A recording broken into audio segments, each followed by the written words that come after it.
What is up, ladies and gents? It is your friendly neighborhood BJJ podcast, RAF ESPARZA, coming to you with another great installment of the Bullpen, a joint venture between the Grappling Hour and Inside BJJ. And welcome, ladies and gents, the glitz, the glamour, to the fourth annual installment of the Bullies, an award show where we hand out due and undue recognition for the best in combat sports. I, of course, am your host. I am happy to be here. I am stoked. I don't want to waste your time, unlike other award shows, Nikki Glazer. But instead, we're going to go straight to our panel and say hello to our good friend, Tim Freeman. Tim, how are you doing today, good sir? What's going on? Happy New Year's, Raf.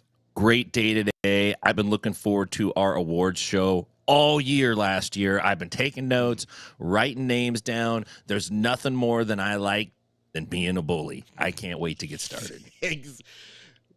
The award for best shoehorn of the awards name is Tim Freeman. So congrats. We're off to a good start. KEVIN Sherrill joining us right now. How are you doing today, Kevin? I'm doing great, man. Just a little pressed before I get to my next court appearance. Got to represent some people and do lawyer stuff, you know.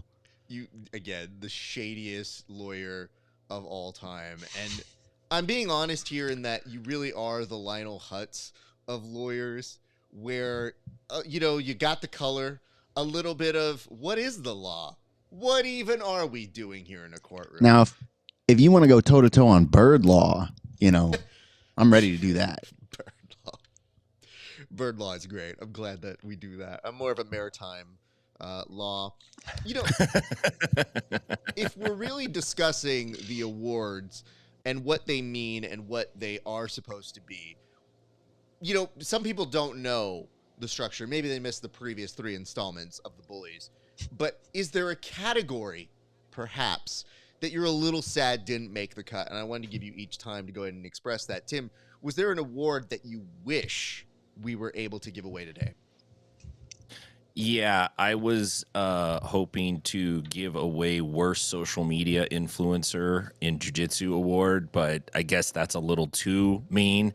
So that got yanked. I had several things that got left on the cutting room floor.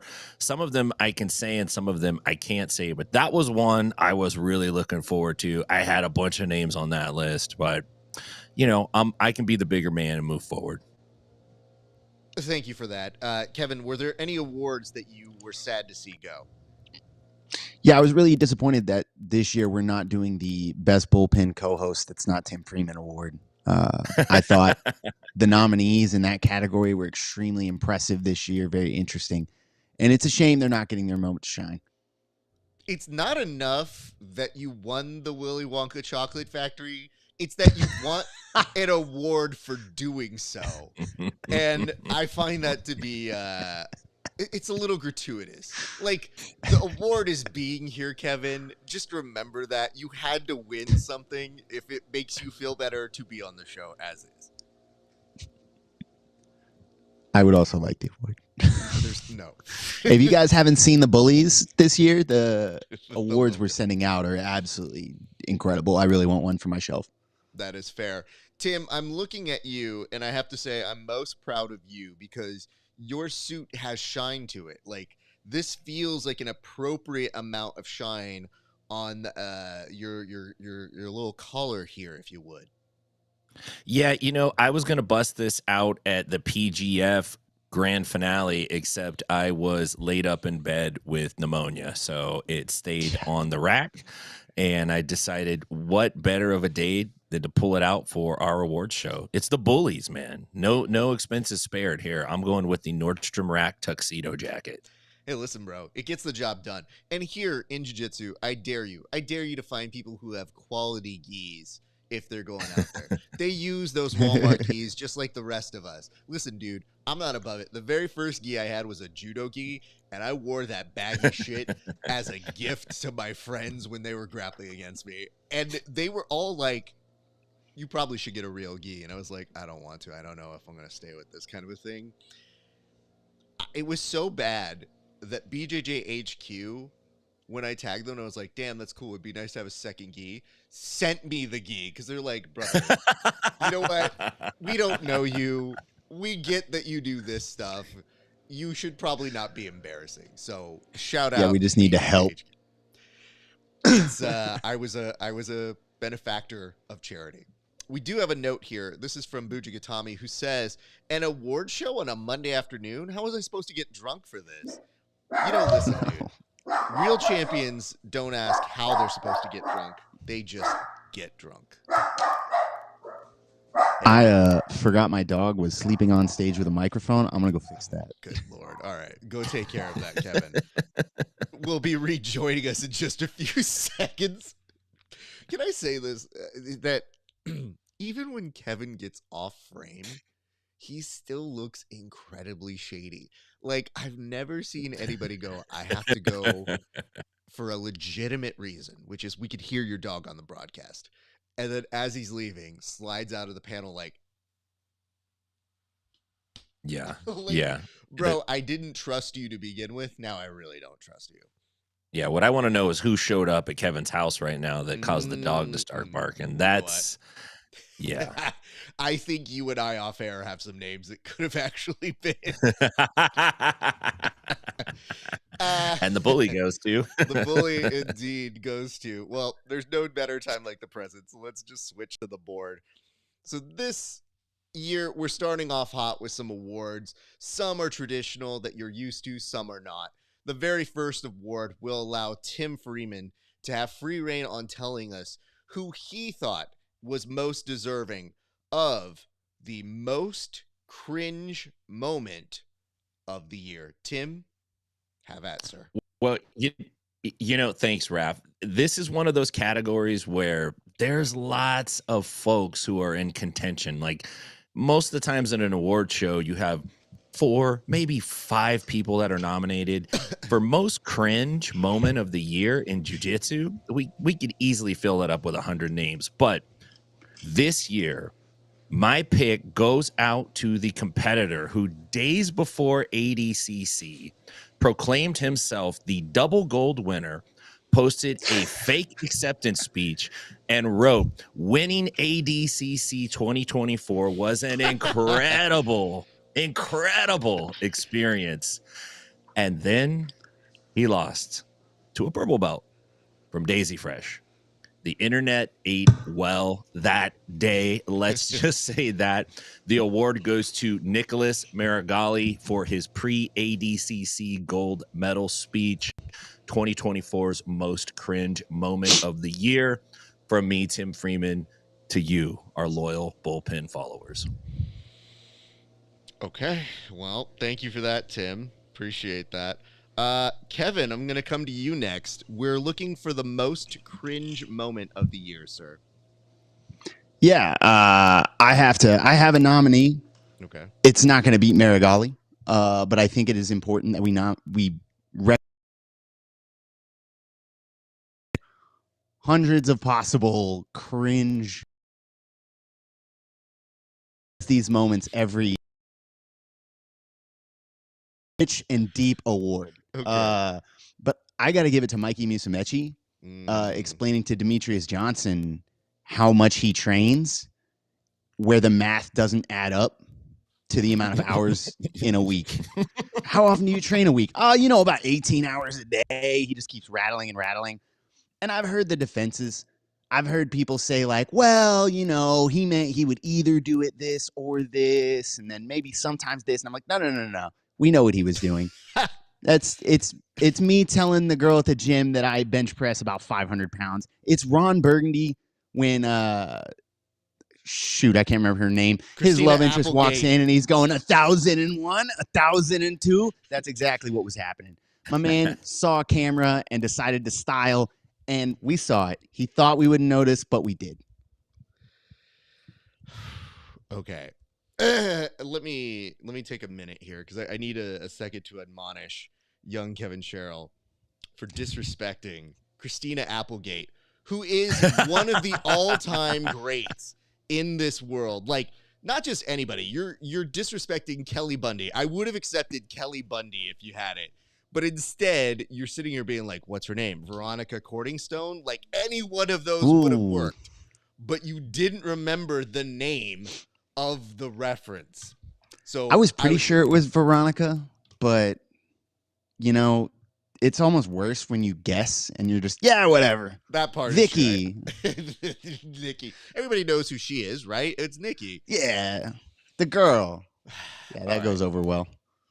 Gentlemen, I'll go ahead and go into mine. All right. Can I tell you the most cringe moment of the year? It literally just happened. It was Kevin Sherrill forgetting who the fuck Christina Applegate is. Disrespectful to the memory of Married with Children. Disrespectful to Christina Who. Disrespectful to everything she's ever done and has been an A+ star. Go see Dead to Me. She's very good in it. Nonetheless, the reason I have to give Kevin this award and that I don't actually have a real award is because Timothy stole mine. Like, and I was a little sad because we do preparation here. Some of us more than others. And I definitely had that written down. And I knew there was a big chance that we were all going to agree on that. I actually thought Kevin might do Miragali because he, at ADCC, while going through all of these clips, was the most giddy when we were doing the live broadcast. And he's like, well, that's a really good performance from somebody who definitely didn't put pressure on himself in saying he would win it twice. So I'm just toxic. When it happens in the moment, I'm just like, ooh. I just love those. I feel like the one thing we didn't prepare Kevin enough for this show, and you would think, you would assume because it's practically in the name half the time, is that the live component lives on forever. And no better use of that than us going through all of our clips this year, and maybe 2 or 3 of those clips existing for the pure insanity of we were all tired and it happened. For example, Tim, I feel like I should give you the ability to express what you were thinking when that salt packet happened, where it went out both ways. Because it was your, like, number 2 moment of the year. Arguably should have been your number. Well, no, it was your number 1. But I don't think people knew it happened. You kind of ratted on yourself. Yeah, you know, what I was thinking at that moment, one was, I can't believe I lost to this dude next to me, this ambulance chasing lawyer. All right. On, you know, this prestigious production of, I think we were going under the moniker PGF Court. I think we were branding it PGF Court. I couldn't fathom it. It wasn't the first time I lost to him, but I'm like one of the Diaz brothers. Those aren't real losses. Those are just whatever losses. If we had unlimited rounds, unlimited time, I would have won those decisions. And then, you know, I had pre-ripped open this pack of salt, so it'd be easy just to dump it in. Except, you know, I'm a lame brain and I had pneumonia. That's just going to put that out there. And when I pulled that salt packet up, I pulled it up by the wrong end. So I ripped both sides off. And as I went to pour it in, it just dumped out. And I just looked at it and I thought, you know, Freeman, you can't win for losing. And that's what you get for being a putz right now. And it didn't just like go on the floor. It literally went all over me. Which was great because my clothes were sticky for the rest of the night. But yeah, a great moment. I'm a big man. I can laugh at myself just as well as I can laugh at others. So that is usually one of the best indicators of a good host. But speaking of a good host, gentlemen, I believe it is time we go to our second award. Maybe you saw it peeking out here just a few seconds ago. But now we go to our second award, which is Creonche of the Year. Now, there are many who contend for this continuously, but only few can ever win the prize possession. We're going to go ahead and start with you, Kevin Sherrill. Kevin, who was your ultimate winner for the Creonche of the Year? Yeah. In the spirit of this award, I'm giving it to a trader that I think chose her moment very well to exit and become disloyal, as was stated multiple times by the production she left. I'm giving it to Fiona Davies for leaving ADCC for CJI and very publicly talking about the lack of pay for female athletes by ADCC and kind of putting them on blast and choosing her moment to step out and do something for women in jiu-jitsu. And Yeah, women's pro jiu-jitsu. I thought that was a great moment. I think if you're going to be accused of being disloyal by people who have not necessarily uh, shown appreciation for any sort of loyalty or idea of loyalty, like picking that moment and really making it count when the spotlight's on and doing it for other people is a pretty big one. I'm down with that. Thank you for that. That turned awkwardly wholesome, and I wasn't sure that's exactly what the intention of the award was, but wait. No, yeah, I have those occasionally. Yeah, I have those occasionally. Right before we went to air, Kevin's like, "Are these supposed to be good or bad? I'm not clear." And I go, "You know what? Do what you want, kid. Legitimately, it's all on you." Let's go ahead and go to you, Tim. Tim, who was your creonch of the year? Well, I hope I don't steal your pick again, and listen, I'm going to this well. I'm pulling it out. There's just no way we cannot acknowledge the biggest creonch of 2024. This is a guy who pulled the Benedict Arnold move, split up New Wave to start the B team. Then he single-handedly Moggs Mo Jassim, ADCC organizer, head of the Gordon Ryan fan club. This is a guy who is putting himself, comes after him, and you know who I'm talking about. You know this goes to Craig Jones, and dusts him. That's not enough. He cements his legacy by winning the first intergender grappling match, WWE style. And if that wasn't enough, he buys Gordon Ryan's Miata and gives it away. This is a flex like no other flexes. The Miata should be put in the Jiu-Jitsu Hall of Fame. Move over, Brazilian top team. There is a new creonch in town. Craig Jones, my hat's off to you. Well done, Tim. Oddly, he might have been in my list. He might have been a nominee. We'll never know. The envelopes will not be revealed here in my side, but I'll let you know who mine was. You know, it's kind of weird. When you talk about creonch of the year, you're thinking to yourself, well, what did they do to get this? This seems like an award for kind of a shady person. The person who won mine, not shady at all. And in fact, perhaps more than one winner. How is that?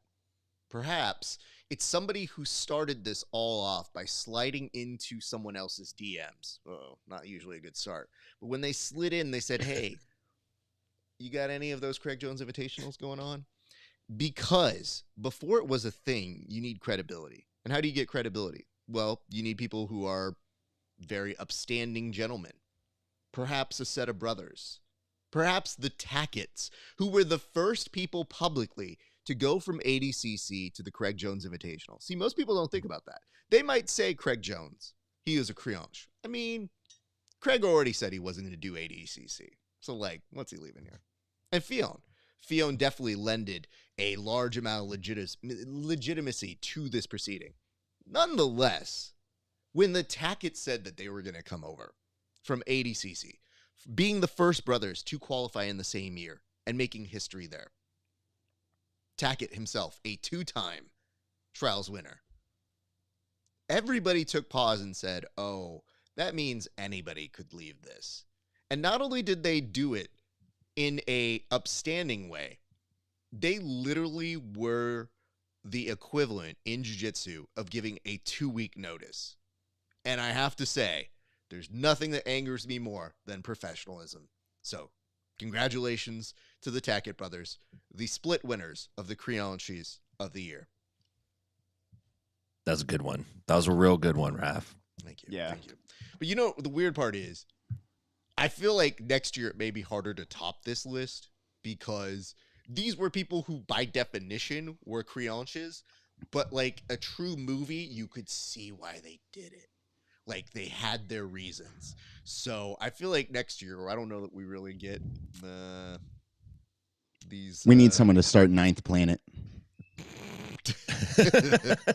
You go down one. It's the Ninth Planet. I thought the whole reason we did It's like- 10th Planet is it was debatable there's a 10th planet. I like that Kevin's like, nah, I mean, Pluto went, so 9. Pluto went, and that 10th one doesn't exist. We're down to 9. Could you imagine though the marketing for that and just being like, hey, listen, you could go somewhere else and learn a lot more. We actually teach less here. Yeah, you'd have to flash a 9 in Why- the photos, which would be Oh, weird. Nine's You know what I crazy. mean? Like you're like this. Yeah. Why use many word when few word do trick? This is great.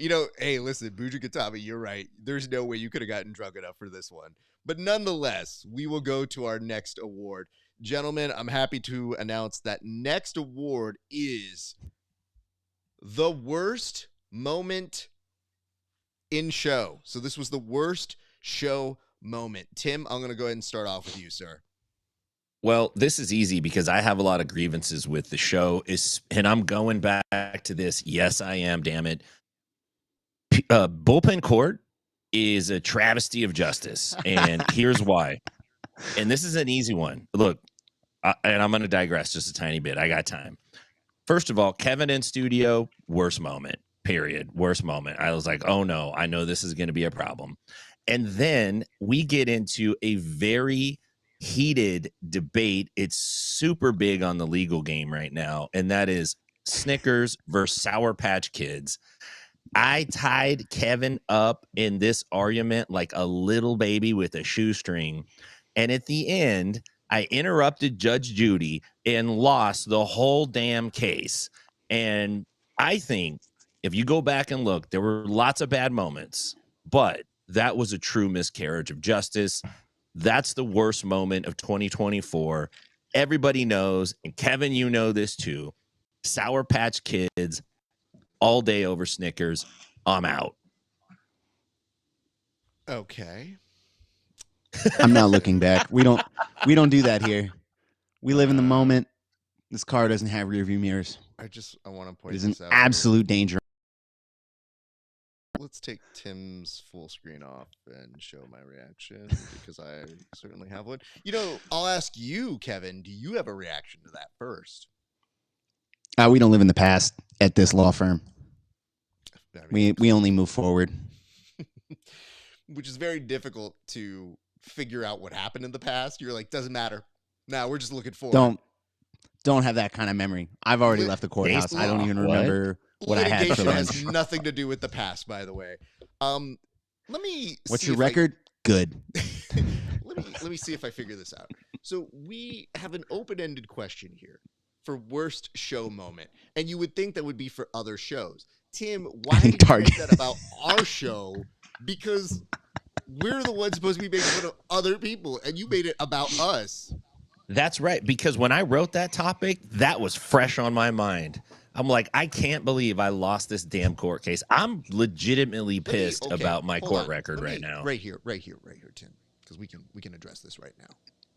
When you mention Judge Judy, and I know you're thinking like an offhand comment. Number one, do you know how much money she makes in syndication? The answer is billions, sir. Now, think this through.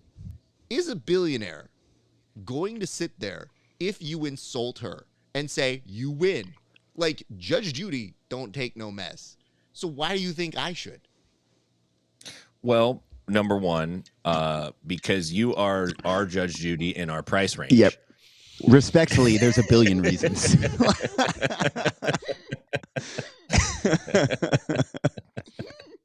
I saw how you put that judicial robe on, man. I've never seen Judge Judy get caught up in the robe like that. Yeah, you don't see Judge Judy do many pratfalls, but some of us are committed to our art. We don't have a bailiff. We have Stephen committing assault. Let me just say this real quick, and I'll put a button on it, because other award winners aren't here to accept their award that is given out, but I'll accept mine, and then I'll go into mine in a minute. I'd like to accept this award. Here's why. Because the worst show moment was your best audience moment. Here's why. You could hear Tim getting very happy that he was going to win, but his eyes were off the prize. That dude did the touchdown dance 1 yard before the finish line, and yet he's blaming other people, whereas I, the adjudicator, the audience, if you would, I had the ability to tell Tim, not good enough. Don't celebrate before you get the win. And yeah, he might have been named the winner, but I think we all know how this goes. Plus, like, do me a favor. Just look at this photo, okay? Just look at these people here. Kevin really needed that. Like really. And Kevin needed a win. Kevin really needed a win because I keep a tally of who wins and who loses all these things, and it was starting to edge out where Kevin was doing his damnedest and like, I'm gonna get in a suit and I'm gonna try real hard. And I was like, the argument's not as good as Tim's. Nonetheless, both of you were still wrong on the right candy, and I still entertained your arguments. Tim, when you talk about it, you're using a child's candy for those who probably now have diabetes. So I feel like you weren't being very considerate about that. Nonetheless, I'm going to come to you for the worst show moment, Kevin. And Lord help you. One. All you. Ladies and gentlemen, Bullpen Court is a travesty of justice. Mine's Aiga having all of their entire roster for that qualifier we watched was inaccurate. We didn't even know who was coming up.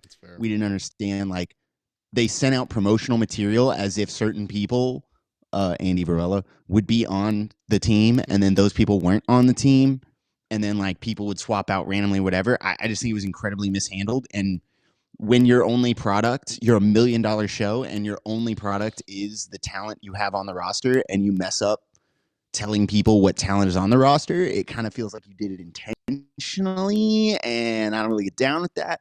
So, like, Aiga, you think I forgot, but I didn't. I didn't forget, and that wasn't cool. I expected certain matchups, and then those matchups didn't happen, which is real annoying when you watch a long stream. Don't do that. Thank you for that. I'm very happy that Kevin's was a logistical anger. Like, not that the show and the trials weren't entertaining in their own right. It was, how dare you tell me someone's going to appear when at the very bottom there's an asterisk that says card subject to change. How dare you? It was more than half the athletes that were supposed to be on that thing weren't on that thing. And I was like, what the fuck am I watching for? Here's where I'm confused, Kevin, because I don't know if we're angry at the writer who wrote that one, if they were off the wrong information, if it's the teams, if it's the show. I don't know who to blame here. I just know that we previewed a show one night, and the next day I went to the trials, and for those people who were there, and I go, oh, and then legit surprise on my face when I'm like, what are you doing here? They're like, I'm competing in it. And I go, yeah, PGF would never. Right. PGF would never. Wow. Okay. Well, now I think we're playing to the audience at this point. All right. Nah, but really, like, I've never seen it happen at EBI, ADCC, PGF. I really haven't seen. We've seen. Oh, there we go. Roster. I have seen posters be made. And like a true game of Survivor, like two of those guys are still on there. So cards are always subject to change. I just feel like right now we're also seeing that 10th Planet was announcing, and you can tell me if this is right or wrong, Tim, like the weight classes, and that Geo was moving up a class so that they're actually going to be competing for, I want to say, the 132 weight class or something to that degree, where I was like, I think that's Aiga, but I don't even know. There's so many team competitions now. Yeah, Aiga was a mystery in general. It seemed like it snuck up on the radar. There wasn't a lot of promotion. The seats were empty, right? When you actually watched it, it felt like they had an interesting idea, and they did have some good athletes on the card, but they quite didn't pull off the execution, I think, in a way that we could appreciate. You know what's crazy? It's still going. The $1 million is up for grabs. It's still happening, and we're talking about it like, yeah, it was a thing that happened. I only know because like I think PJ Barch is in it, Owen Jones is in it, a few of the guys I follow on Instagram, and I see them post about it, and I'm like, oh, it's cool, that's still going, that's neat. And then they'll post highlights, and I'm like, wait, it happened? What the fuck? Yeah, and then talk about confusion for CGI, this no super teams thing. When I saw PJ Barch was on another team, I was like, wait, what's happening? Who's going where? So I'm very confused by it, but we'll see how it plays out. My worst show moment actually is a little bit different than both of these young gentlemen here. let me just tell you, my worst show moment actually came at the end of a certain show. And I was confused as to why it was happening. And I wasn't even the most offended by this. Full disclosure. There's a member of this team that was very, very disgusted by this. But it stuck with me in such a way that I thought, how do you close a show like this? If you're ADCC and you get all the way to the end, you should probably be thankful that your audience stuck with you. But instead, you had Gordon Ryan referring to people as cockroaches at the end of ADCC. And that's not exactly the way of supporting the event. It's a line in the sand. Imagine if you were watching the NFL and they said, did you tune into the Chiefs games, you traitors? Like, no, people are going to watch what they're going to watch. So I felt like for one of our biggest weekends, it was a misfire that really left a sour taste in everyone's mouth. And it just really didn't hit home in the sense of we're the A show. If there was any indication they were the B show that week, I feel like that last moment, that last comment, it served the athlete, not the organization, but it sure as hell represented the organization. So there you have it. All right, gentlemen, we're going to press on. We're going to go to our next topic right here, which is, and Tim, maybe you have to be the one to explain this one. It is the But Why Award. Now, what does that mean? It means exactly what you think it means. It means like, why? Why did this happen? It didn't need to happen. What was going on? Like, wait, what? It's like the wait, but why? Like, what? Did you just change the name of the award as you were explaining it? I do those kinds of things. But basically, yeah, that's pretty much the gist of the award. All right. With that in mind, we're going to start with you, Tim Freeman. Have at. Well, this is another one of my grievances, and I'm going to lay it out there. Why does this great sport of jiu-jitsu refuse to respect its OG journalists? That's right. I'm spent 10 years top equipment all the way across the country covering this sport. No press credentials. You got an influencer who can't triangle their way out of a nap. They get sideline access. Why does grappling make us consistently play mission impossible to sneak into these events? I'm talking about CJJ and I'm talking about ADCC. We all know went down that summer. We were on a spy mission to get in and cover these events. And my question is, but why? It makes no sense to me. You got a veteran team, highly motivated, mostly professional from time to time, who's there on their own dime to cover these events, highlight your athletes, build it up the same way we've been doing for over a decade now. And you can't give me a little itty bitty press credential to get in to do it. So my winner for the But Why Award is CJJ and ADCC on their refusal to grant us credentials. Tim, here. You're preaching to the choir here. But can I just point out something real quick? I like that you know that one of the knocks against us could be maybe they're not professional. I mean, look at this. We have all this box that you see. And at the bottom, we have a bull with an award that's a But Why Award. Yeah, sure. We kind of have some fun here. I just always feel like the organizations that say you need to be professional need to also be professional. Like, I don't think we're out of line in anything that CJI does in terms of silliness or maybe not taking ourselves too seriously. But I do love when people go like, you know what, you guys, just we're looking for a professional coverage. And you go, from who? And where? And how are they being professional? And how are they being entertaining? It's what happens in every sport. And that's why when you see ESPN, they don't do a straight lace version of it. Most of the things have modified. That's why you have Sports Center. That's why we have a certain segment that is Sports Center. That I'm going to go to you now, Kevin Sherrill. What is your, but what? Tim nailed it. That's the one I was going with too. Oh, shit. Oh, no. Hold on. I'm going to come back to you, but is this The airing. This is a Festivus, is what it is. Yeah, I have a, and it's straight up like clearly they are losing the likability battle, right? Like they take themselves so seriously that they refuse to like engage with fans. They're not approachable. They're kind of jerks. And like they got certain members of staff sending out death threats and other guys just straight lying to staff. And I'm like, man, there needs to be a middle ground between we have this prestige and we're the guys and we're whatever. Like even like you're talking about on SportsCenter, all of these genuinely legitimate and prestigious events have commentary guys and pre-shows who are a little more lighthearted, who have fun with the fans, who give them something to engage to. I'm not saying I'm super likable. Maybe I am, maybe I'm not. But certainly more engaging than certain individuals representing ADCZ. People will tell me they don't like me to my face.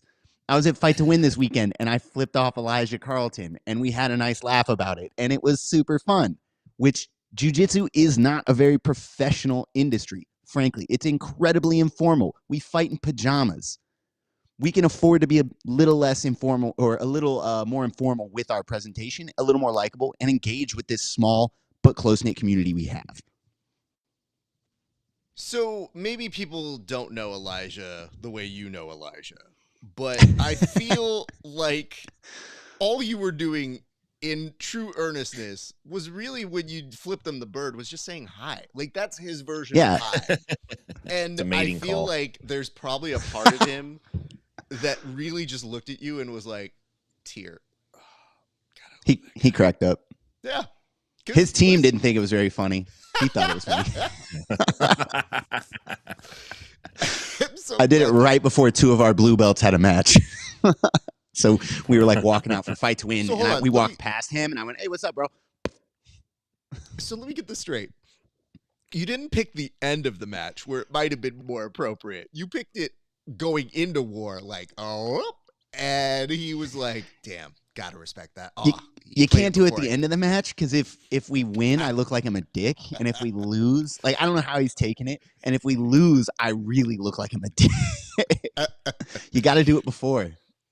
I'm so glad that you understand the science behind a good middle finger here. All right, let's complete it was considered. Circle. Let's do this. Let's get all the way through. Hey, guys, as the guy who's been around probably the longest, if not the second longest, I don't know exactly how to tell you this, but listen, we are happy to work with everybody. I think that we have a certain level of professionalism that we do.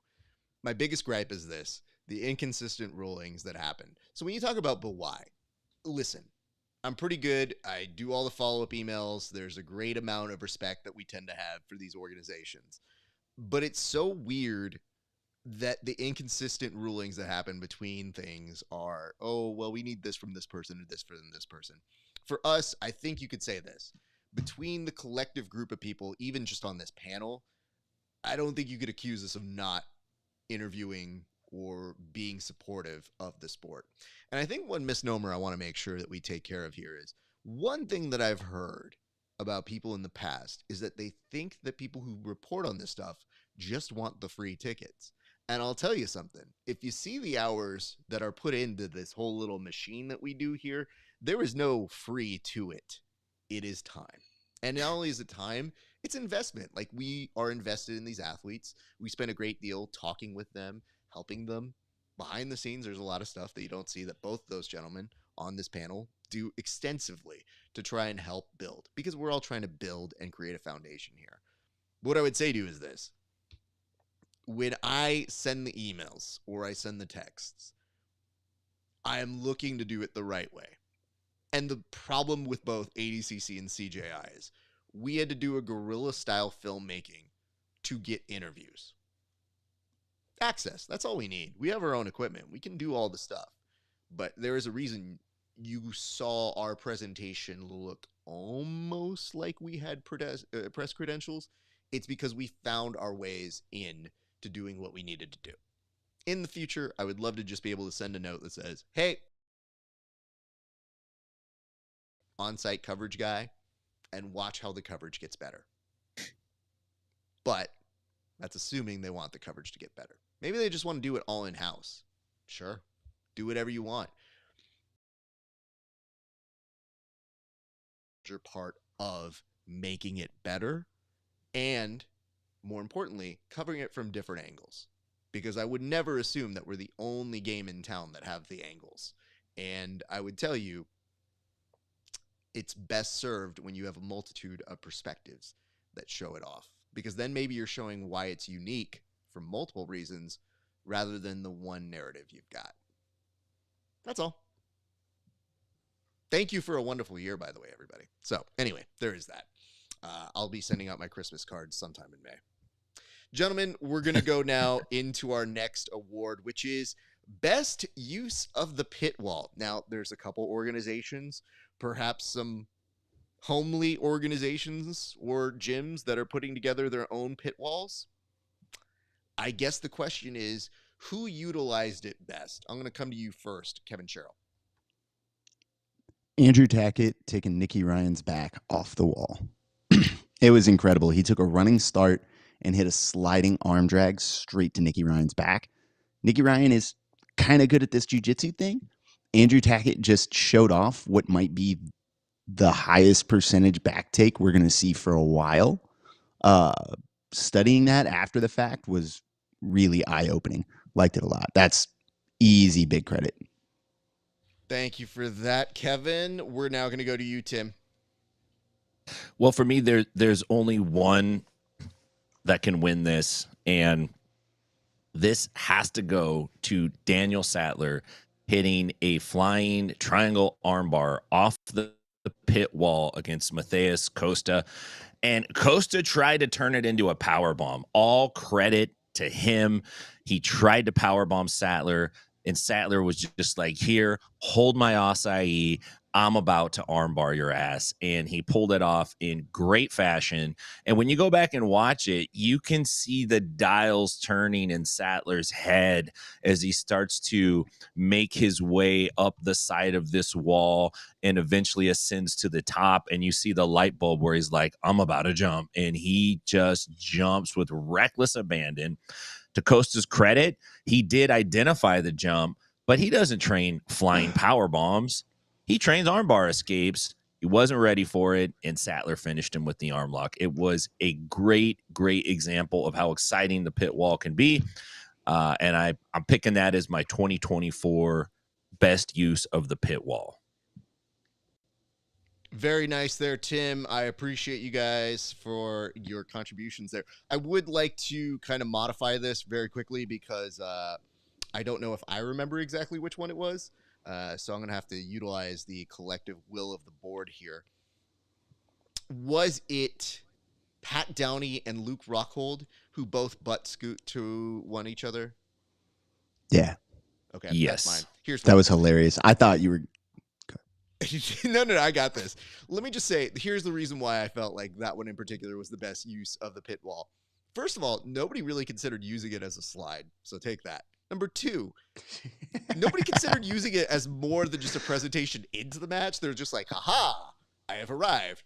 You didn't expect two people who were going to wrestle and were basically promising you fireworks to come in with a wee. Like, that subverted expectations. And to me, I thought, well, it's going to be hard to top that because if you see a butt scooter do a slide into butt scooting there, you expect that. But those two guys definitely didn't expect that. And it does tell you that in the future, the pit has many uses that we haven't even untapped here. And we're happy to see the pit being used, but the worst use of the pit wall has been the people in the comments. Now, granted, they were saying it at PGF where they're like, needs a pit. And I remember telling them very, very vocally, like, hey guys, every comment doesn't have to be that. Maybe talk about the athletes. But it meant that there was an excitement about the pit wall. And now we see that some of the athletes who are notorious for going off the mats, when they see that pit wall, are like, I don't mind that because it means they can't run away. So it does solve some problems. And I do see that. It might also be an expensive venture because I don't know if you've seen some of these like pit walls that people are making in their gyms. But like, I feel like lawsuits are going to happen. You know what I'm saying? Like, I'm nervous. Nonetheless, I think we should move forward and continue to utilize it. But we've seen a power bomb, we've seen a slide, and we've seen an actual incredible technique that Kevin pointed out here. And I beg to differ on this one thing. It is quite nice to be able to see someone hit a heel hook and that they cannot spin out in infinity. But I do hope that they create so much movement, they might kind of fly off it. Because I think that would be fun. Like if they start tumbling and running out of the heel hook and roll, if you do enough, you might get a little bit of air for like a couple seconds. That's what I want to see. It's just a wish. We'll see if it happens. I think Andy Varela can make that happen. Listen, if anybody can make it happen, I think Andy Varela and Canuto just warming up will probably make that happen. Yeah. Let's see. We have a couple notes here. I'll address these and then we can go back to do this. Someone said you could also see his head bounce off the floor. I'm trying to figure out what exactly that was in reference. Costa. I think that's it's talking about the power bomb slamming That's Sattler. Yeah. Thank you. Yes. Aaron, what a particular thing to be very pleased about, by the way. We'll be like, yeah, saw a lot of that. Jiu-jitsu's great. That CTE. Okay. It says Daniel Sattler, no doubt. Expect this from somebody named Slimeball, but said y'all crushed it at CJI, and I think they were saying 100% in reference to all of our stuff.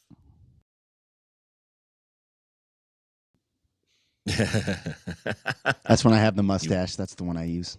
Kevin. Okay, Elon, you've been outed. I was about to say, I'm going to stop the presentation of the awards here just to acknowledge the fact that, Kevin, you have a doppelganger account, but it's not you, apparently. Nonetheless, the extent to which you're trying to prove it's not you makes me think it's you. Yeah. I think you protested too much. What is this? What is this shrug? I'm trapped now. It's called a catch-22, man. I can't protest it's not me. And I can't tell you it is because it's not. The worst is you being like, you send it to us and you go, guys, this is terrible. I can't believe this. And then a couple days later, they say some dumb shit that just strokes your ego. And you're like, actually, you know what?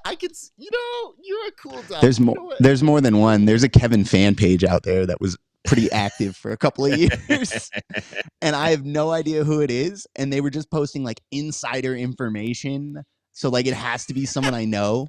Like I'd win a match in the middle of nowhere, like with no cameras, it's not streamed or whatever. It's just like me and 3 people went out there. And then like, so they have to be in the group chats because like they'd immediately post. An hour later, they're making a meme about it. I'm like, what the So I don't know. Kevinettes. They're everywhere. They are everywhere. They're everywhere, I do man. think there is one funny part about you saying it like that is you go, there were no cameras anywhere. I made sure of it. I went out to nowhere. I'm so tired of cameras following middle me of nowhere. everywhere. I knew I was going to lose. So I made sure nobody had a camera. Amazing. Well, I think we've exhausted that one. We did best use of the pit wall. Let's now go to the most dangerous athlete. A lot of people like to say best athlete or most improved. This is getting straight into who is the most dangerous of. To you first, Kevin Sherrill. Levi Jones-Leary showcased an incredible guard, and with submission wins over Joseph Chen, Roberto Jimenez, Tyro Tolo, and then I think he really put Cade in a bunch of danger. I think he showcased the most dangerous guard on the planet. I want to say, like, honorable mention at risk of taking y'all's picks. I consider Jet Thompson, but Jet kind of burst on the scene with a bunch of really dangerous submission threats and has since maintained dominance at the high level, but his submission rate happens at a level that's not CJI. So like he may end up being that guy next year, right? May make me eat my words. But for this year, Levi Jones-Leary did it at the highest level and really put an exclamation mark on it. It's got to be him. Thank you very much for that. Give me just a second here. I just want to make sure I have this correct. It does look like we will be able to Skype in Jet Thompson right now. Okay, Jet joining us. Thank you so much. Nah, nothing. You're gonna dead face that one? Nah. Okay. I like talk to him at Chicago Open and shit. Like Jet on my legs scares me, but Jet just hanging out talking to Jet doesn't scare me. Okay, Sorry. fair enough. I will clip that part and send it to him. Thank you, Brian. Go you for heard it. me on that. Okay. So, Tim, we're gonna come to you next. Well, here is where I'm going to disagree with Kevin. I know it's surprising. My pick is Jet Thompson. And I'm going to tell you why. Okay. Jet, he's ornery. You can just tell by looking at him, he's ornery. That grin he's got on his face, he's ornery. He's vindictive. And the part that Kevin's forgetting is he's a minor. Okay. So this means that he can whoop your ass on the court, and then he could whoop your ass in the court if you try to retaliate. You can't put your hands on this kid. He's untouchable. He'll dunk on you in the match, and then he'll take you in for battery and get you in trouble for putting your hands on a minor. He's the ultimate double threat. The kid is so damn good. At PGF season 6, there was a stack of athletes in the back trying to figure out how to escape his ankle locks. He busted up John Combs twice. He's not a dangerous boy. Jet Thompson, you get my award for the 2020.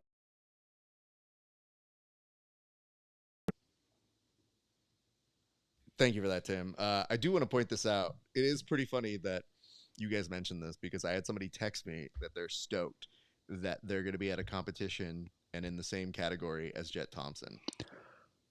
And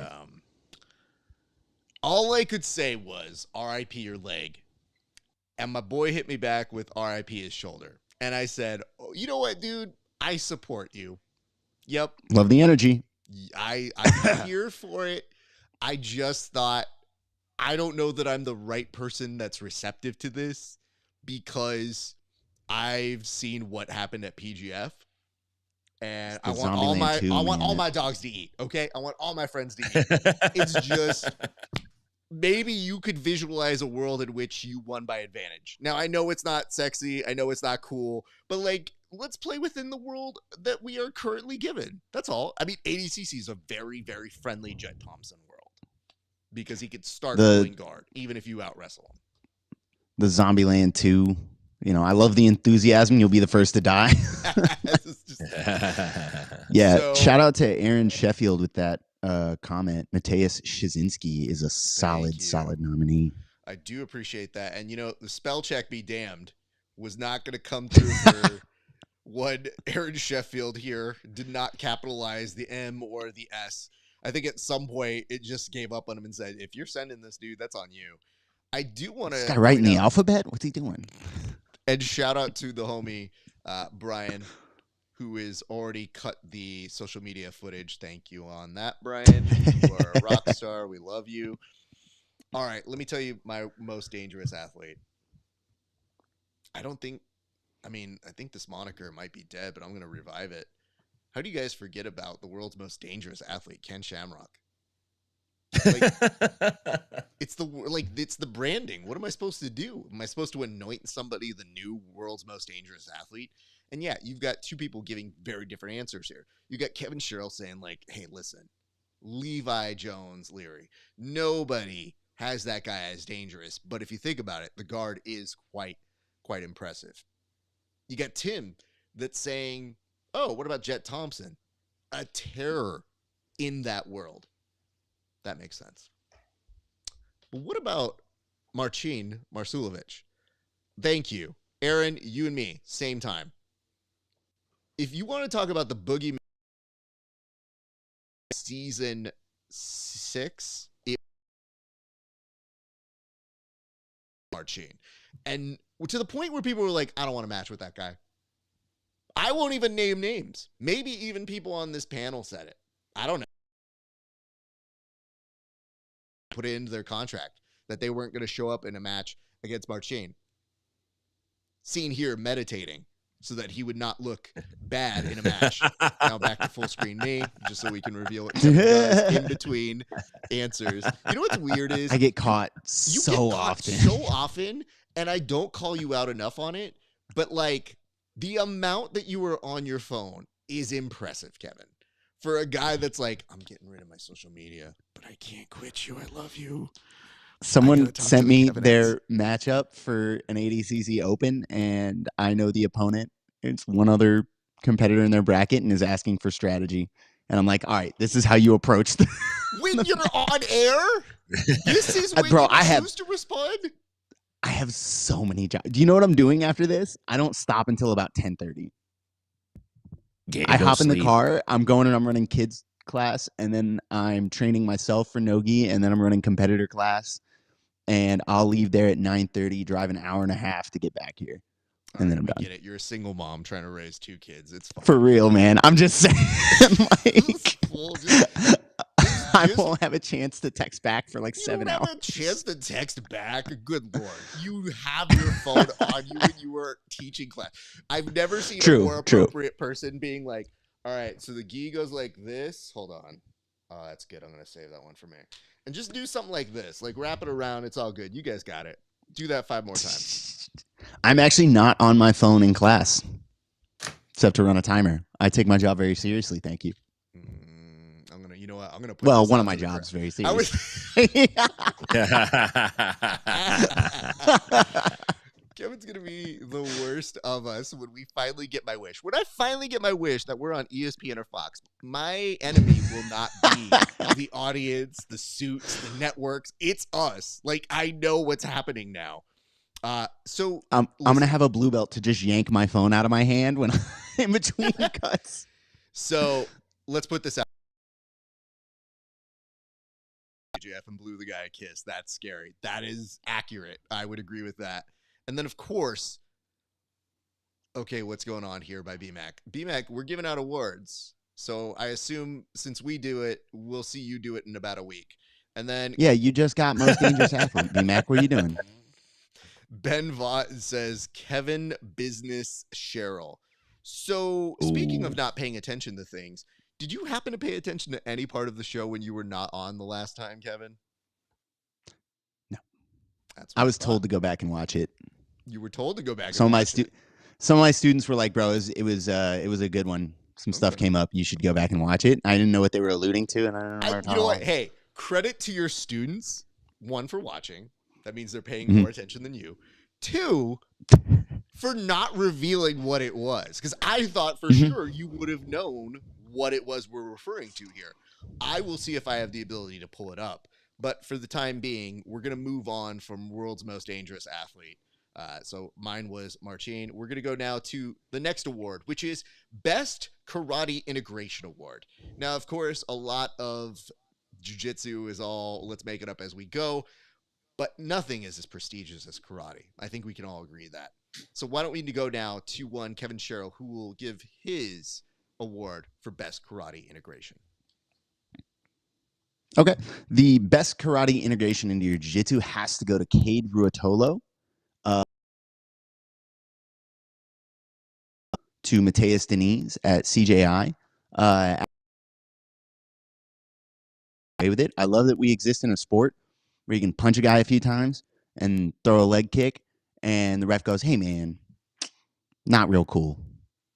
That's all I have to say about it, right? There's no penalty. It's just, hey, bro, come on, we're out here. And then we go right back to it. What is it? Nominee that didn't make it, honorable mention. Max Hansen for up kicking me fucking 17 times in a single match. Good for you. Fantastic. We've all heard about wrestle ups. We hadn't quite experienced karate ups until that moment. Good job. Being an innovator.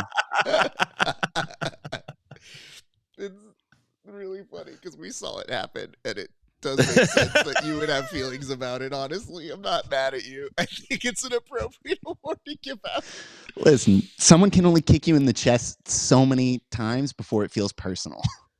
Brother, I don't know if you've felt this even from other people not in the PGF. PGF, everybody is a little heightened. I get that. One dude in a competition push kicked me once, and I was like, this is death now. Like, you've signed an agreement that I was not fully aware of. Okay, good to know. So there is that. All right, Tim, what do you have for us, sir? Well, I got Wagner Rocha for reenacting the All Valley Karate Tournament at Pitt submissions 8, waxing on and waxing off against Colon Sabino, painting Sabino's face with his elbows.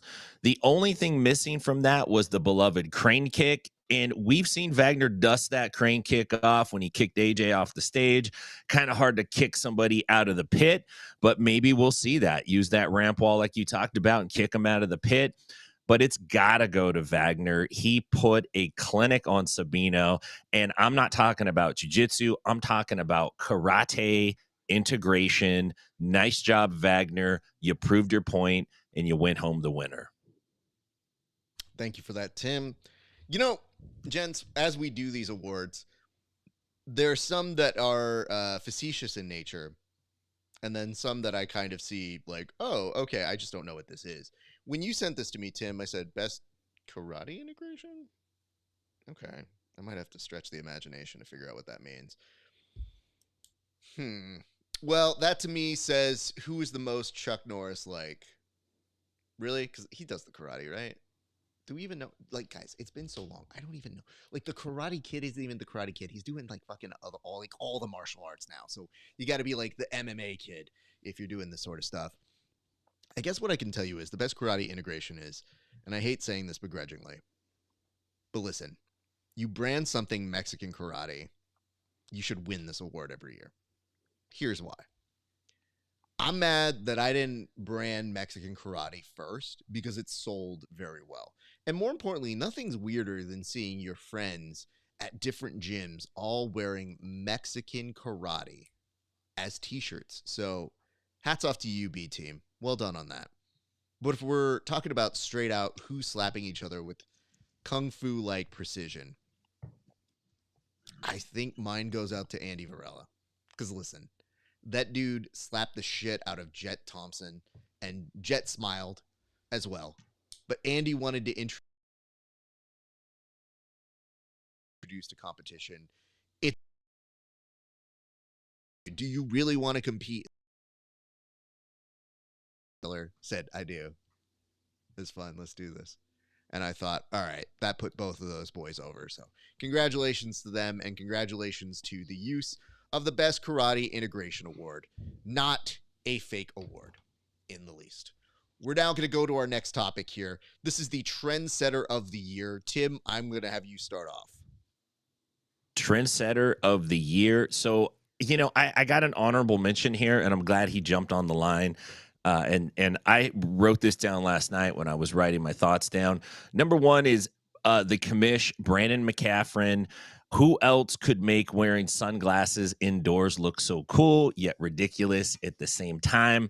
This guy's grappling's Morpheus. Nice job, BMAC, on setting that trend. I'm seeing it all the time. But in reality, I'm going to give this, as much as it pains me, I'm going to give this to Mikey Musumeci for being the first grappler to sign an exclusive UFC Fight Pass deal. You know, this guy is doing big things, and I hope that it's a sign of more big things to come for these grapplers. So I got to give my hats off to him. He also, I think, sets the trend for post-fight interviews or speaking without saying anything. You know, it looks like he downed 3 Red Bulls and ate a pizza, and then he just opened his mouth and let it rip. So that's my chef's kiss to you, Mikey Musumeci. I love you. Rock on. You did a great job in 2024. Keep it up. Thank you for that, Tim. Let's go down to Kevin Sherrill for his pick. I've chosen Joseph Chen for his tripod passing and his top pressure.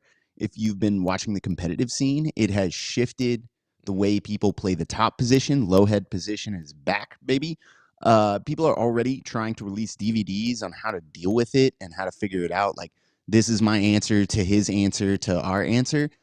We've almost lost the thread of where this started, but I want to go back to the guard play versus guard passing game has been changed by a singular teenager yet again. This needs to stop happening. Jet, I think you should look into baseball. I don't think you can make him take on baseball, Kevin. I just the pleads and the things here, because I did send him a note. I had to make sure he knew that I was kidding, and he said he was dropping out of something, and I was like, phew. And then he just laughed, and I was like, I hope you understand, kid. This is a compliment, but also, like, you could do other stuff if you want to. Like, I'm just saying. You know what I mean? Like, I'm not even a competitor. I'm not competing against you. I'm fine. Have you But sabbatical? Kevin ended his plead with baseball? Interesting. All right. Let me go to the trendsetter of the year. I mean, let's just be honest, guys. It's Craig. It has to be Craig.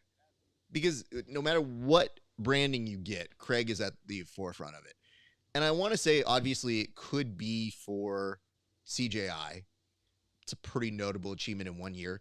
Going from something that didn't exist to the one that had 97% of the polling in favor of it. Like, once you're over 90%, that's pretty good. But when you ask people what's your favorite promotion, it's pretty impressive.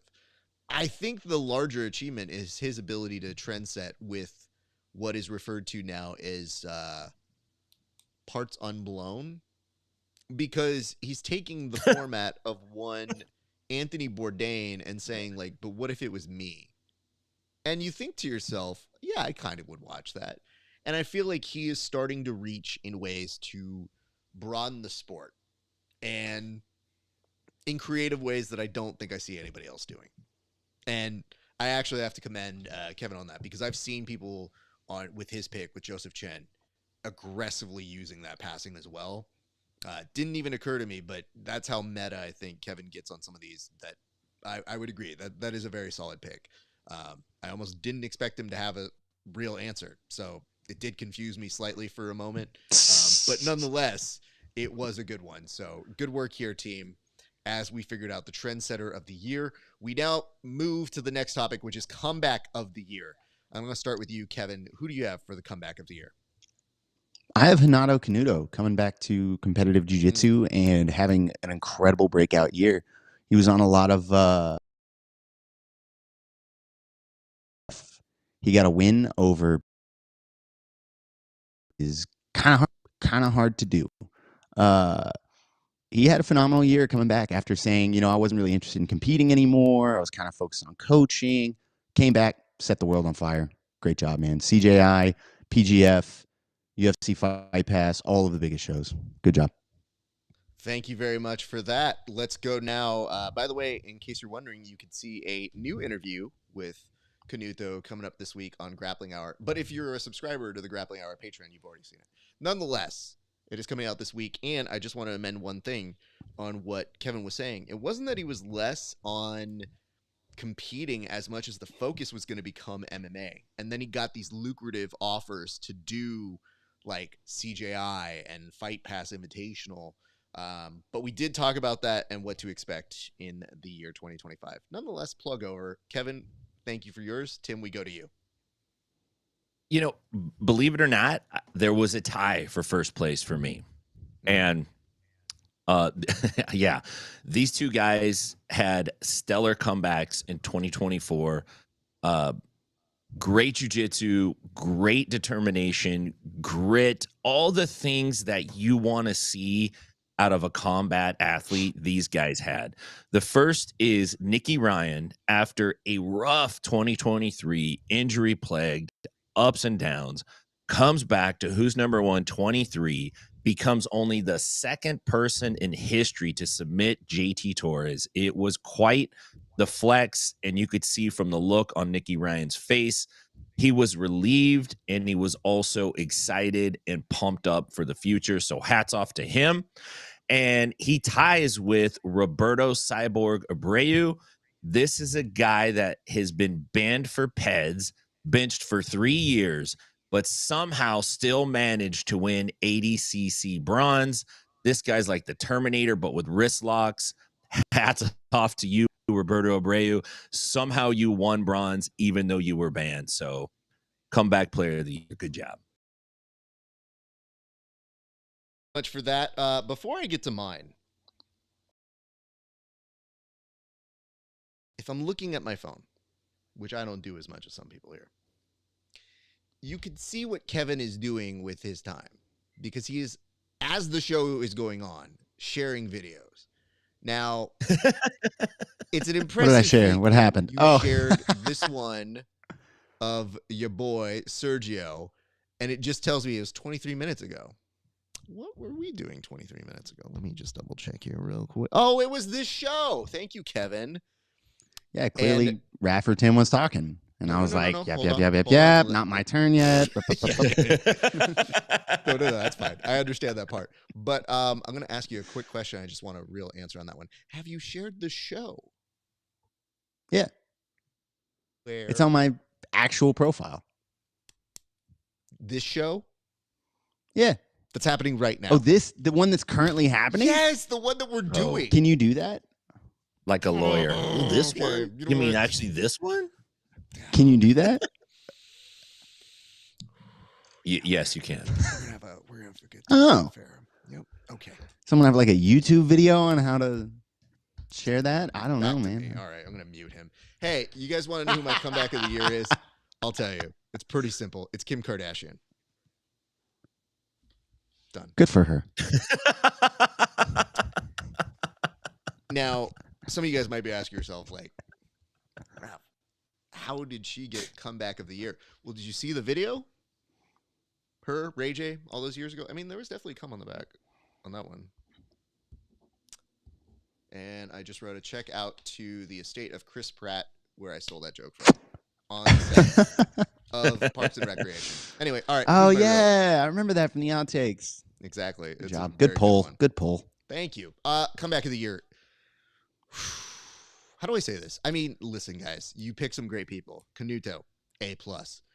Talking about Wagner, definitely a great comeback story. I would tell you this year, it felt like, you know, when you look at all of these guys who do these incredible moments or these really impressive things, I was very happy to see a lot of things happen for our good friends, but none more so than I think watching how Kevin Sherrill was able to come back and turn himself into a hero at PGF. Now, this is confusing, and I know I don't like giving credit to our friends here, but like Kevin Sherrill went out there and saw Sebastian starting to stall and then said, no, my son. First of all, you don't do that. I'll show you how to stall here. And had an aggressively fun match to the point where we were looking at Sebastian stalling here. So I thought it was kind of impressive that we need to give an award to our own. So congratulations to one Kevin Sherrill Hey, for the thank comeback you. of the year. Nice Thank job, you. Kevin. Yeah. Appreciate it. I had a Full conversation about that yesterday. Did you? But- yeah. That's good. That's Yeah. good. And you Um, should. Probably talks about it every day. Yeah, I brought it up. No. Yeah, it's like 2 days ago, actually. It was at Fight to Win. Someone was talking about, like, it was really cool seeing their first time ever watching me compete was PGF Season 6, where I absolutely laid a fucking egg. And they were like, man, that was, like, really weird. And then they saw me go out and compete against Sebastian, and I was like, yeah, I swear that's more on brand. Like, I mean, and I'm again, actually I've a very I've exciting seen your work competitor. Elsewhere, I know what you're capable of. I was just like, Yeah, I man. mean, it just goes to show the degree of difficulty that is at a PGF Dude. season. But then PGF is ruthless. it's hard, dude. Like people are sitting there being like, And man, if you- I had 2 matches, you'd still be broken. Most people would die. Dude. And if you, this is something that doesn't really get talked about, how hard it is to find your rhythm. You know, when you like have a bad competitive, like a bad match and it kind of like messes with you, and that can snowball bad in a week that's as competitive and tightly packed as the PGF. So thank you. I appreciate it, man. I really like that I got the opportunity to go back in front of the PGF fans and put on a show. Also, full disclosure, I wanted to see if you were paying attention. And I knew if I said your name, you would be paying attention the entire time. So, About me? yeah, thank you for proving me right on this one. As I was looking over, and I go, I bet if I say this motherfucker's name, he's going to go. I heard my favorite word. Me? Kevin. Who? Me? Oh, sorry. What did you say? Sorry. Can we repeat What's that? the, Can we the replay jingle, that? jingle, jingle? All right, let's go to our next topic, which is social media fail of the year. Now, I feel like we might have previewed one. You have a new one? But I will say, I'm going to start with you, Tim. Tim, what is the social media fail of the year, sir? Well, again, this is easy for me. I'm going right back to where I was before. This is Cologne Sabino talking smack about Wagner Rocha and his family on the internet. Ooh, good one. Calling him out, saying, I beat Achilles, and now I'm going to beat the old man, shoving Wagner at the press conference, bigging it up on Instagram, putting it all out there, only to get tied up into a pretzel. Sabino got smashed. He got meatloafed. He got marinated. Wagner put on a whole cooking clinic when he cooked Sabino. For me, that's got to be the biggest social media fail of the year. You talk enough trash to get your match, and then you get your match and you go out there and you get cooked. You don't just get cooked by a guy that's your age, that's in your range. You get cooked by a guy that you were calling an old man, over the hill, past his prime. And here you are putting 3 points down on the mat because you're tired of getting ragdolled around. So my award goes to Wagner Rocha and Cologne Sabino, but mostly Cologne on the social media fail of the year. Congratulations. Thank you for that, Tim. We now go to you, Kevin. Mine's ADCC's handling of CJI's emergence. I battled between quite a few of them. We've already discussed a certain individual awarding himself the win. It's no secret that New Wave and ADCC are tightly knit. We've talked about Gordon calling everyone cockroaches. We've talked about Mo pretending there was no money, but there's money for fireworks and, pyrotechnics and various other things, but not for athletes. We have not discussed Seth Daniels sending death threats to Craig Jones. That's a nice one. The follow-up messages between Craig and Mo, Craig and Gordon, them sending them a bottle in the VIP, just the whole shebang was just ADCC taking L after L after L to CJI. I was sitting there wondering the whole time after they decided to go radio silent, why that wasn't plan A. You're not going to win a social media war with Craig Jones. Gordon Ryan's entire career has proved that every time Gordon beats a B team guy in a match, that guy comes out looking better.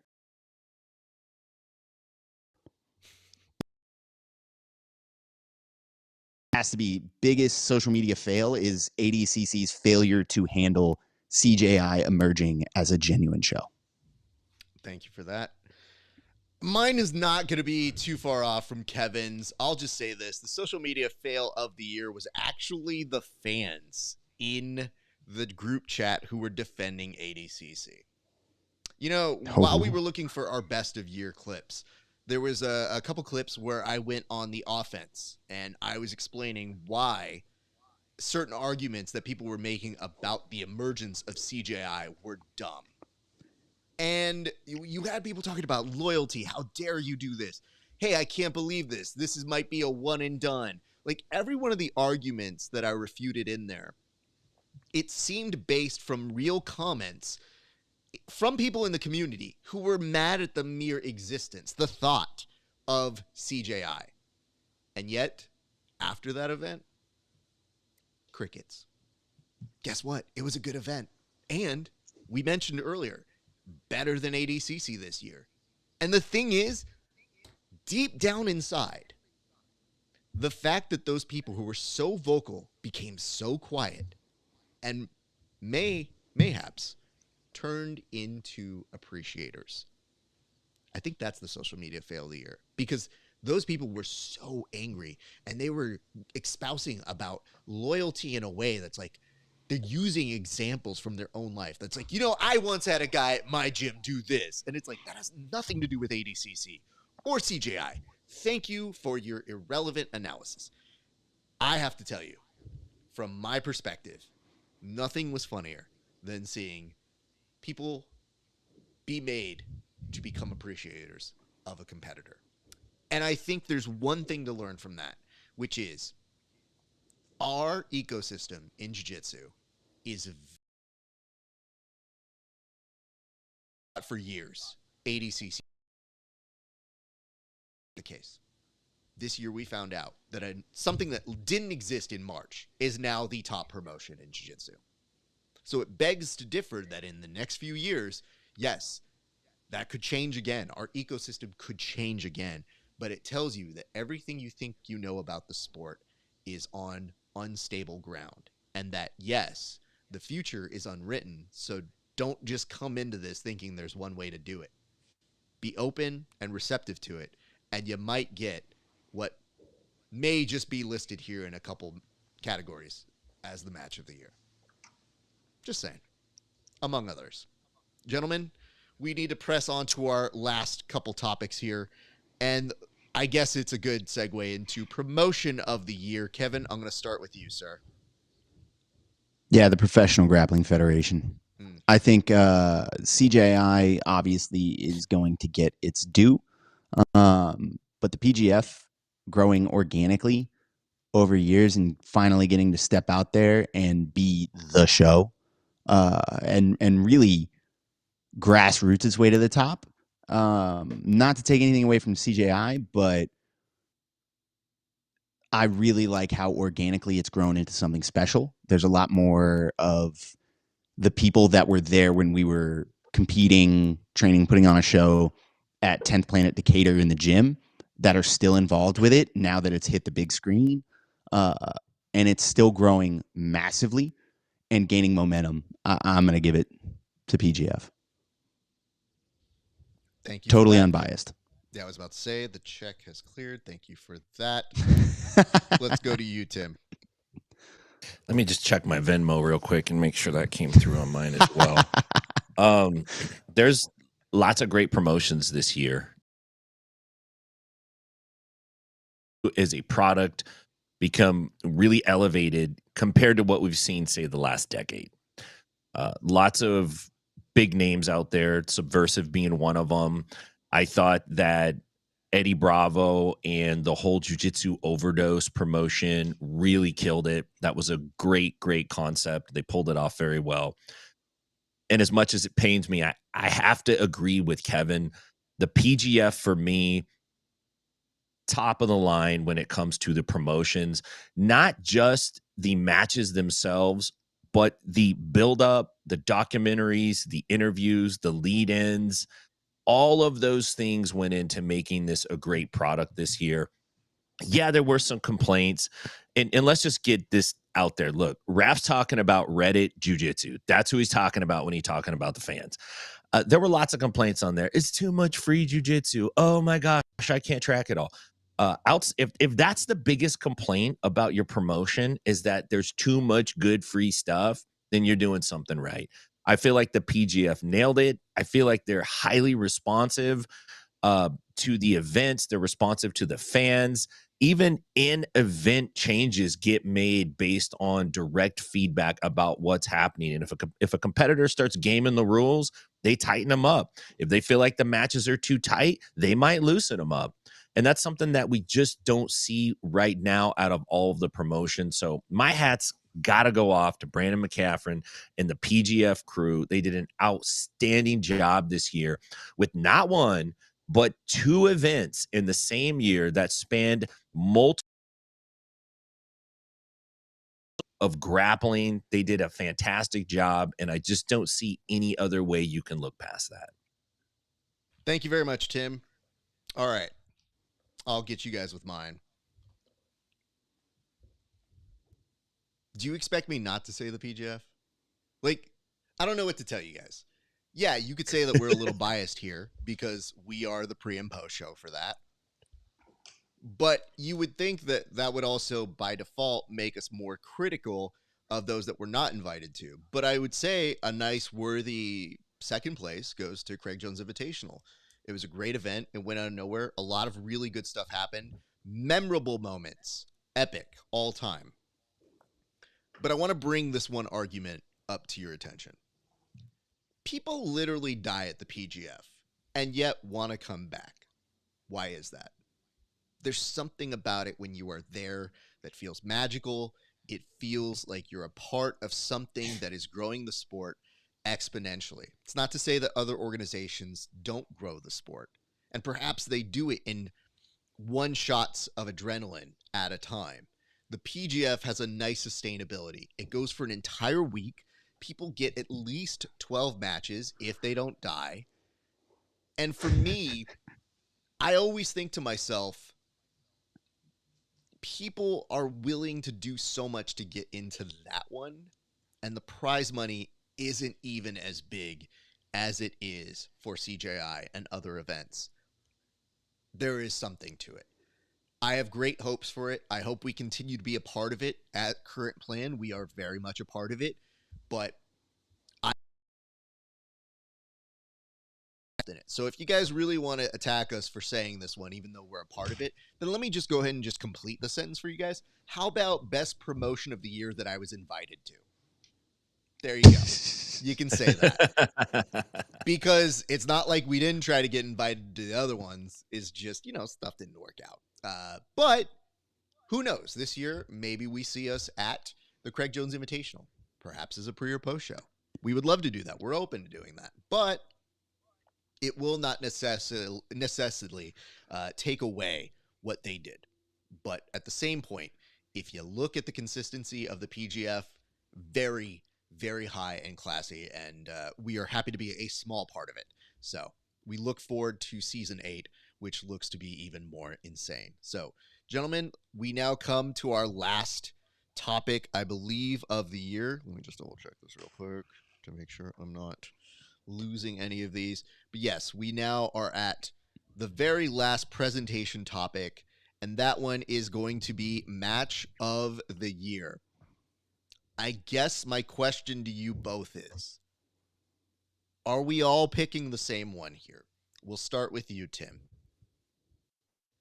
Well, probably, and I'll tell you why. I was gonna pick another matchup, and that would pain me to do, but that would be Kevin Sherrill versus walk-on intern young Ben Vaught.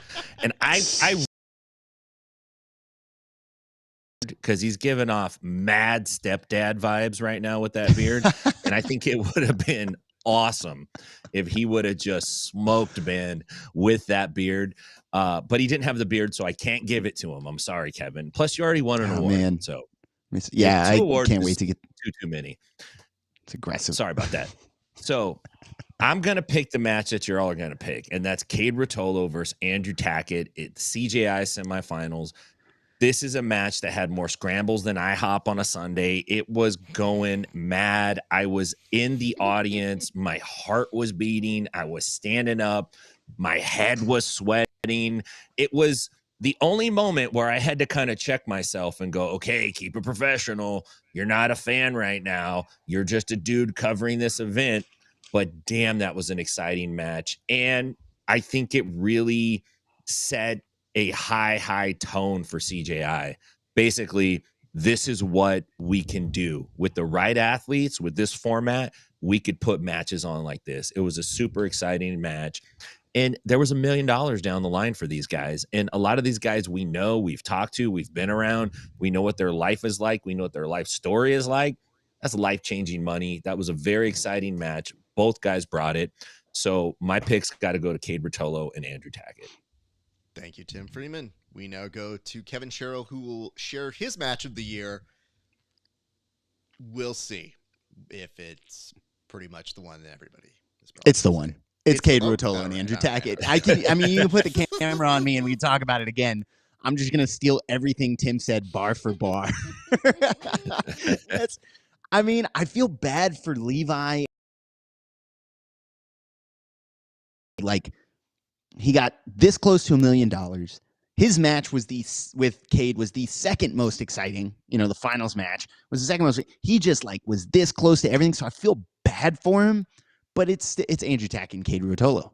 That was an incredible match. People are talking about it as the best match of all time, which is it's crazy to sit there and go, yeah, I can see the case. I can see the case for sure. Like the other matches that you have in your head, the Crone versus Gary Tonin or whatever, like Gary Tonin versus Paul Harris, you have to make a case for them. That's incredible. Match of the year, match of the century, man. It's great. Thank you for that.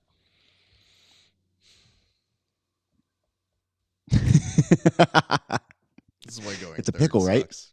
Going third. Yeah. Going third sucks on this show, but I do it because I can bat cleanup and I have the ability to say new things. But you guys said a lot of stuff, so give me 1 second.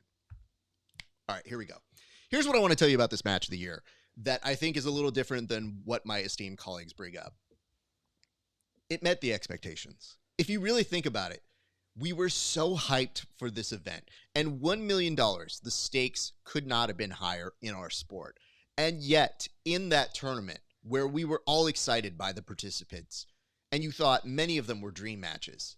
Nay, many of them could have been super fights on headlining many different cards.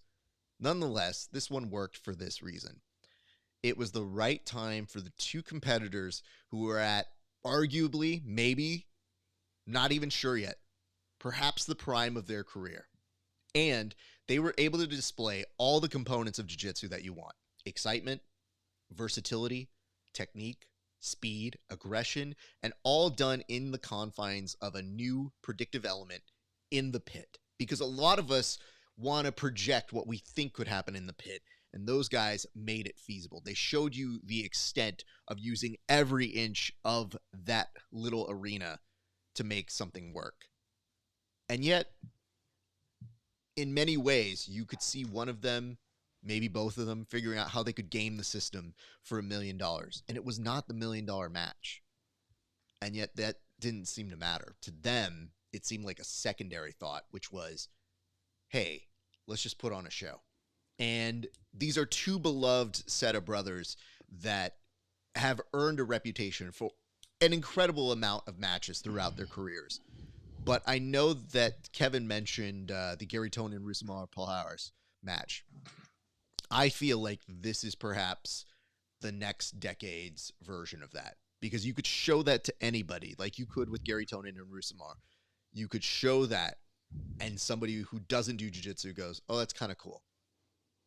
Cade Rotolo, Andrew Tackett is a match that you can show future generations. And as much as they want to make fun of our sport, they're not going to make fun. Kevin, why the fuck are you watching this as well? I was trying to figure out how to share it. God damn it. I'm legitimately... I was trying to figure out how to share it. Almost over, Kevin. What's happening here? And Yeah, on but I that still thing, want to know. It says Kevin Grapples is also watching. What the fuck? I'm trying to figure out how to share it. You said it's possible. I don't know. The show's almost over, and now you're trying to Yeah, share but it. it'll be It's the good end for of the next show. time. It'll be good for next time, When the man. show is over and you share it, it goes away. It evaporates. It's over. Poof. Yeah, It's which is gone. why I got to do it now. You know, I got to get reps. Share video? Yep. You can Nope. do that. See, share video doesn't work. I can send it to people, but I can't post it in my story, which is not the same. Listen. You're willfully ineffective, Kevin, and I appreciate that about you. He's not wrong. That's a very good way of saying it. Gentlemen, I want to say this. That was, of course, our match of the year. I am increasingly proud of the sport, but I feel like this year we here at the Bullpen have had some great laps. In case you guys missed it, we put together each top 10 list of our favorite moments of the year. And I have to say, in putting those together, I felt like it was a great demonstration of what makes this group unique. Like, Kevin's top 10 is different than Tim's, which is different than mine. But I feel like amongst us, each of us, we picked stuff that showed the entire crew, like what we do that is so unique. So Kevin would pick stuff that's complimenting Tim. I would pick stuff that would compliment Kevin. And Kevin would, again, pick stuff that would compliment him, now that I'm thinking about it. But nonetheless, Best I match, think- me. You know what the funny part is looking at Ben going like, and thank you for his recognition. Like, Yeah, he said thank you. I love Ben, dude. Pretty sure he's just like, it's just nice to be acknowledged is really what it comes down to. He's going to win Nonetheless- match of the year as a white belt through black belt. That's the goal. Most exciting grappler in jiu-jitsu. Let's go. But nonetheless, I just want to compliment both Tim and Kevin for their incredible work this year.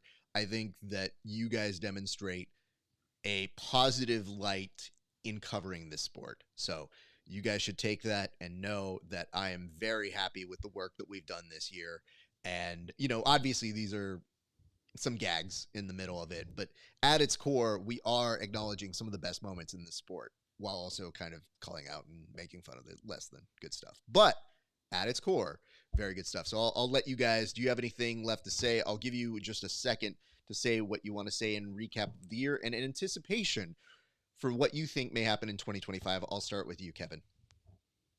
Yeah, this year is looking to be an incredible year of jiu-jitsu, man. It's the best time we've ever had to be involved in jiu-jitsu.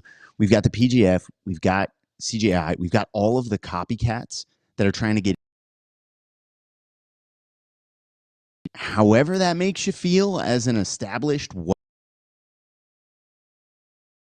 an influencer or a striker that thinks jiu-jitsu doesn't work. In which case, why are you watching this show? Like however that makes you feel, it's an incredible time, man. Like, we have no idea what 2025 is actually going to look like. When 2024 started, we didn't know CJI and PGF were going to be as big as they are. We had no idea, right? There are names that we have in our head that we didn't know as household names in jiu-jitsu that are now like, we didn't know who they were in 2024. Now they're the guys. They're the guys we're mentioning as like, these are people you have to know, you have to study, you have to whatever. It's an incredible time competitively. It's an incredible time financially. It's an incredible time as a spectator, as a person who appreciates the sport. Let's all just enjoy the ride. Thank you for that. Excellent work this year, Kevin. You have been an integral addition to the show, and we are glad to have you, sir. Thanks, man. It's glad to be here. Yeah, we're living in the gold rush of no-gi jiu-jitsu, and as much as people wanted to push gi jiu-jitsu as far as it could go in terms of being a spectator sport, that's kind of all that was talked about my first 5 or 6 years of grappling. We've seen the no-gi game jump leaps and bounds, and we've seen promoters figure out a format that an audience likes to watch, and we've seen the audience respond, and as a result, we've seen investment come in. And that has really been the linchpin that's been missing for many, many years in the jiu-jitsu world. And now we have it. So the recipe's in place, the players are in place, the resources are in place. My advice to you is to buckle up and hold on. And if you're trying to get in, you better get in soon, because once this grows and starts overflowing the riverbanks, it's going to be too late if you're not already in the water. So, gentlemen, it was a great year last year. I had a great time working with you guys. The highlight of my week. I look forward to doing this show every single week with you guys. You guys are professionals mostly, and I appreciate that about you. So thank you guys very much. Thank you, Tim. We appreciate you as well. Well, gentlemen, that is going to do it for us. We want to thank you guys for tuning into us, not just this week, but throughout the entire year. We have had a blast. We will return very soon. I think probably Friday. We'll see. We got to double check on everybody's schedule and availability. But we're going to let these boys get on out of here. Tim, Kevin, go enjoy the rest of your day. I'll close up shop here, but excellent work here, you guys. We will chat with you guys a little bit later. Peace. Catch y'all later. All right, you guys. Thank you so much for watching with us here today at the Bullpen. My name is RAF ESPARZA. I am, of course, your EP, your host, your friend. We appreciate you guys for showing up this week, as you do every single week with us. So it has been a blast. We will be having new episodes of the Bullpen every single Friday, or at least once a week, that sort of stuff. But we definitely wanted to acknowledge some of the best of the world that has been happening in the sport of jiu-jitsu. So before we sign off here, a couple quick reminders. First and foremost, if you like the show, like, comment, subscribe, like, comment, subscribe, like, comment, and subscribe, because those things do make a difference for us here on the show. So it really does mean a lot. You can join me on the Grappling Hour. You can find me at patreon.com/grappling hour. You can buy some merch at rafesparza.com/merch. You can also head on over to Apple Podcasts, rate and review there, or if you prefer Spotify, rate and review there. Those things, very importante. Last couple reminders, you can also join the Discord of Grappling Hour at Grappling Hour on there, or just hit me up individually. And then, of course, go support our friend Tim Freeman at Inside BJJ All of those things matter and are greatly, greatly appreciated here. All right, you guys, that is going to do it for us here at the Grappling Hour and here at the Bullpen. My thanks to you all for an incredible 2024. I cannot wait for you guys to see what we have in store in 2025. On behalf of myself, Kevin Sherrill, Tim Freeman, thank you so much for watching. It has been a great day for grappling. We'll see you back on the mats.